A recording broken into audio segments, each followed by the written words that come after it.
I don't really mind digging in the dirt if it leads to framing a floor, because framing is fun.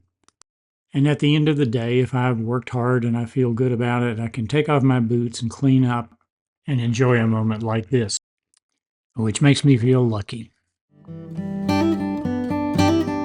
Welcome back to my channel and my little video series about the stone studio I'm building up on the hill near our house. The reason I'm digging in the dirt is to get the roots and rocks up so that when I spread out a vapor barrier, a big sheet of plastic, it will be smooth there and nothing will penetrate the plastic. The white stuff you see like icing on a cake on top of the foundation is a sand topping mix, which is formulated for thin applications. This is about an inch thick, and it lets you form a nice smooth flat surface for the floor frame that goes on top. You start by applying a bonding agent, which is a liquid, to the masonry, and then you can pour the concrete into forms, or you can trowel it on the way I did. I used a laser level to help me keep it flat and straight. I bevel the outside edges to shed water away from the wooden frame. I also poured a second tier to the threshold at the crawl space door. I needed a flat surface to attach the mud sills, which connect the foundation to the wooden floor frame. Here I'm measuring to confirm the dimensions. Where the corners were, I marked them and then drilled in small screws so I could lock in the tape measure and make sure I had accurate measurements. The mud sills are pressure treated to prevent damage from water or insects, and they are 2x6s, and they'll support the joists for the floor.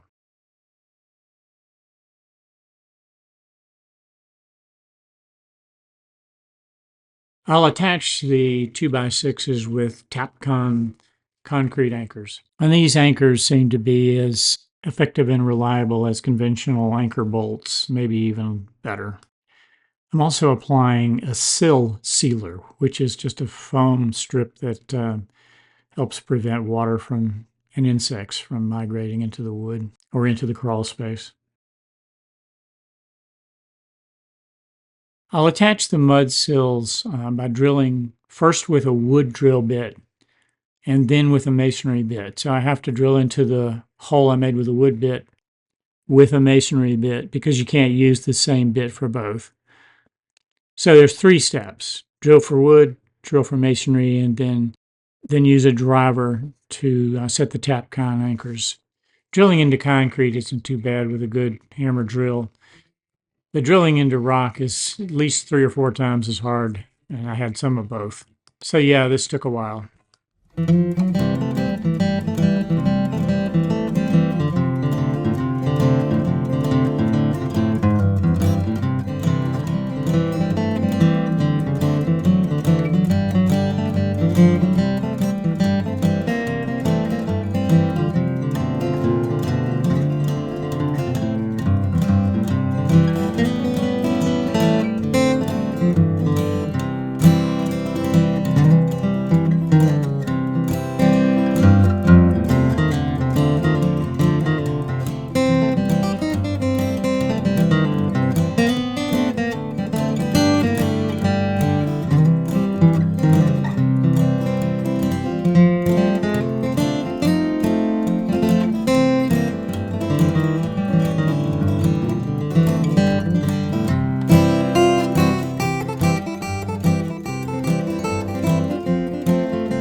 So far, the only artifact I've found up here is a Schlitz beer can. Don't know the age, doesn't have a date on it, that's been worn away. So I can imagine somebody coming up here for a few minutes of solitude, enjoying a beer with this view among the rocks. I'll try that one day if I can find a Schlitz.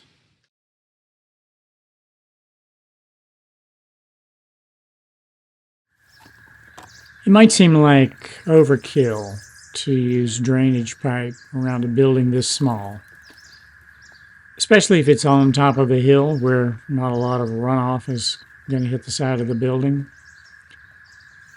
Okay, so I'm being overcautious, but I don't like water intruding into my masonry.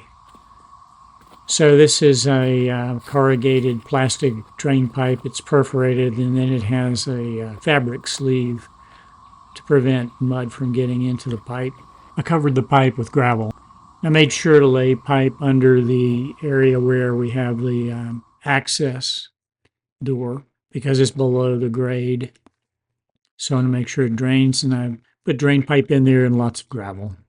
The wooden frame is for a ventilated crawl space door. In the first episode of this series, you saw illustrations about my plan to have cool air from the crawl space go up through the wall cavity and out through the roof vent. This requires drilling holes in the trimmer boards, which is where the joists are attached. What I'm doing now is sawing the trimmer boards, and there'll be two instead of the usual one, because I'm going to sandwich the screen between the two, and because I want some extra strength because I'm drilling holes in the structure of the trimmer boards.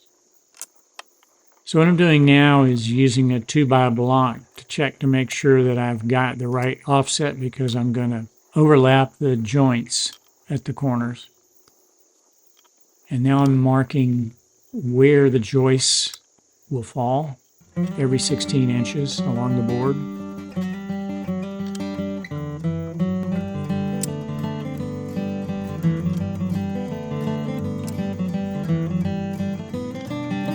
I'm also making a little mark as to where the holes should be drilled. Make sure that the holes don't fall on the area where the joist will attach to the trimmer board, but be in the center of the bay. 2 holes per bay. Now I am screwing the boards together temporarily so that when I drill the holes, I can drill through 2 boards at one time. There's a little bit of bow in one of the boards, so I'm squeezing them together to get them good and tight and straight. And then I'm snapping a chalk line to help me align the holes that I drill. And by the way, I'm using a 1.5 inch Forstner bit to cut these holes.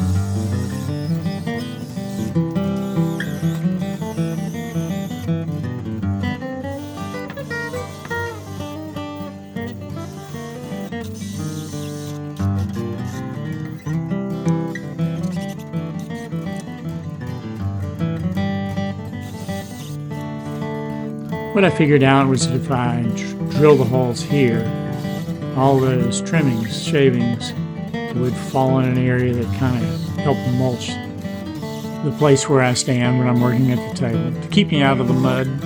So there's some mulching going on along with the drilling. Now, how did I get all that lumber up there? Well, I tried this and it didn't work. I tried this and it didn't work. So I wound up carrying the boards up by hand. After I had the holes drilled and had detached the boards from each other, I used some scrap gutter guard screening, which is a high quality mesh. And I just cut it into rectangles and stapled them over the holes. Regular screening wire would probably be sufficient, but I'm a little bit paranoid about mice pushing through regular screening wire. They can't push through this gutter guard mesh. And this is what the holes look like after I put the sandwich together. And I used that everywhere it would face a stone wall. I attached these little stop blocks to the joists to support 2-inch foam insulation that I'll install between the joists.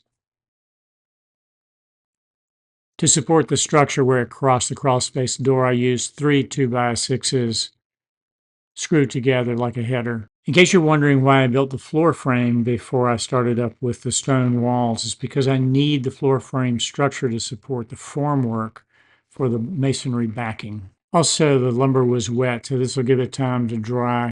And after it's dry, I'll fine tune the frame. And that's about it for this episode. Thank you for watching. And if you want to keep up with this project as we go along, please like, subscribe, share, and comment. I'd love to hear from you.